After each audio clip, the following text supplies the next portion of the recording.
inside that linebacker room and on the field? I put a lot on myself. I'm the leading guy. I'm just trying to get the younger guys get better, and make sure they doing their assignments on and off the field, make sure they're taking care of their bodies and doing the little things right. How are you doing physically from recovering from the spring? I'm doing good. The rehab went well with my shoulder, and now I'm just getting back in game speed and get back in shape. Just trucking along, ready for the season. Any specific younger guy that is standing out to you? Right now, I say Tommy Sanders and Donnie Bags. They stepped up a lot. And we got Darian Claiborne, and we got a lot of guys stepping up on the young guys on standpoint. You know you got a lot of guys when you can't remember all their names. Yeah, I know. We finally got depth at linebacker. How has your role evolved? I guess, has it changed much, or when you're out there practicing and team drills, are you doing a lot of same stuff that you were doing last year? No, I'm kind of adjusting more to a vocal leader, because I don't really talk much, so I kind of lead by example, show the guys what need to be done and how it should be done. Coach Hagan mentioned that. He said he needs to try to get you to talk more and things like that. How do you go about doing that? Just making sure the guys doing what they got to do. Just little things like that. Just the assignments, the checks, and the alignments. That's why. Just little things like that. You talk about how you've seen Nate Dowski develop over the last couple months. Nate's great. He's gonna be a great guy.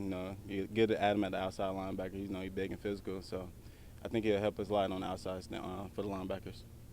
Were you surprised at his ability to make that quick adjustment? You don't see wide receivers turning into outside linebackers and rush guys very often. Yeah, but you got to look at it. He's kind of big though, so he can be physical with the offensive linemen. So I think he still got a lot to learn, but he'll be good once the season's starting, so he can develop more experience. What went into your number change?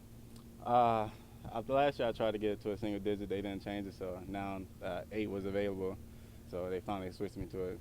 You have a little more seniority now, so you can do that, right? Yeah, so y'all get to notice me. 45, it was like, so. You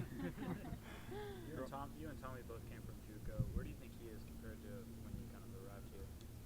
He's kind of in the same spot when I arrived. Like around 205, 210. That's probably one of his big issues, like staying healthy. In the trenches of the SEC. So it's gonna be tough. When I told him he's got a long way to go with it.